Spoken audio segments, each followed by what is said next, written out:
Welcome back. J.K. Rowling has poked her head into the gender debate as she hit out at a South Australian parliamentary inquiry. The committee is examining the impact of stillbirths on mothers, and South Australian Women's and Children's Health Network Chief Executive Rebecca Graham argued that men who have transitioned to be a woman should also be part of this conversation.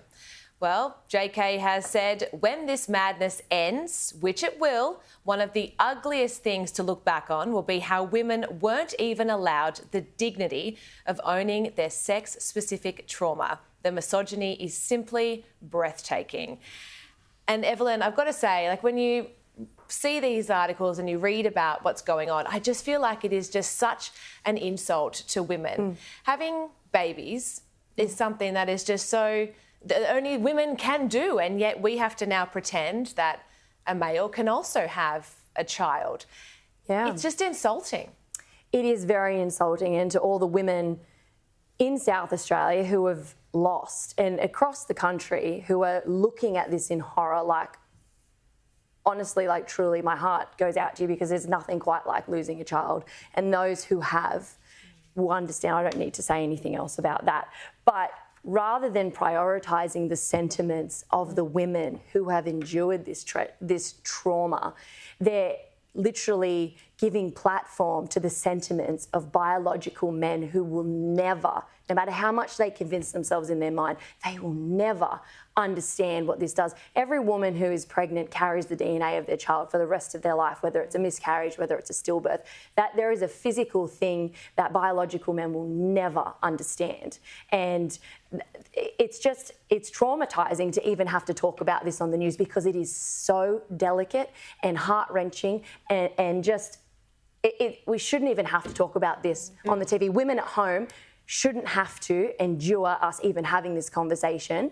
And the fact that we do goes to show how much we have regressed as a nation, how heartless this movement is. I've always said that the trans movement will come undone because of the sporting thing, because women are going to get hurt by biological men, and maybe that will be their undoing. I'm telling you what, this trumps that. This is the undoing of that, because this is heartless, and it just goes to show what's at the core of this movement, which is anti-women.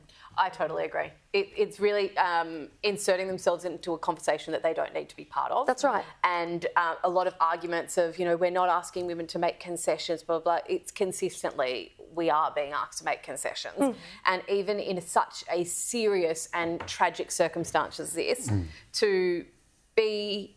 even for this woman to be making these comments, it's just such a distraction from really important work that needs to be done. Yeah. But also a woman in herself. Yeah. To not identify she should be sacked. I mean, it is sackable. She's the head of the Women's and Children's Council in Manala. What's the name of the... quickly? Malinauskas. Yes, I can't say. Peter Malinauskas. That's okay. Him. Great guy. He needs to sack Rebecca Graham. She is supposed to be responsible for women, and she's doing this. I don't understand basic biology. Men can have babies. So that's stupid, and she really has to go. I once did a 1-hour national talkback program on radio with a grief counsellor who specialised in helping women who'd had stillbirths. And she said, people think, oh, if you had a baby die, that's terrible, a cot death or whatever. She said, men don't understand. A woman never forgets a baby, but a woman never forgets a pregnancy. Pregnancy is a baby. It is a life. There's a living human being inside you, and you're expecting the child. And this woman was a brilliant grief counsellor, and the board lit up and we were flooded with calls. This is a big, important issue, and this woman has somehow trivialised it. She's got to go. This is an area that you dare not go. Like, this is... There are things that are off limits that you can, this is off limits. Like, it is obviously totally. absolutely insane, but it's almost insane because the way in which this woman, Rebecca Graham, brought it up, it wasn't actually saying, and as this new groundbreaking initiative, we're going to put trans people into the thing. It was literally just rattling off all the boxes. That's how they do it. No, that's right. How they slip it in. But this is why it was so incredibly mindless and so incredibly stupid, because she's saying, and of course this will be an inclusive process, so we'll have, rich women, poor women, Indigenous women, women of, diverse ethnic, blah, blah, blah, and of course trans women and blah, blah, blah, blah, and just sort of rattles off this kind of sort of Well, either shows ridiculously it's progressive tokenistic. motherhood statement, which I think shows that it is tokenistic, but also shows that people clearly aren't thinking about the actual real world implications of just, having these What this actually protocols in means, place. saying That's right. What's sad about it is like this, when this debate comes up often in many different forms, in many different areas, and it is always like women who have to make this concession. Oh, it's and just it's like, insane. sorry, why? Why? I know Trans that you women are feel women, uncomfortable, but what about?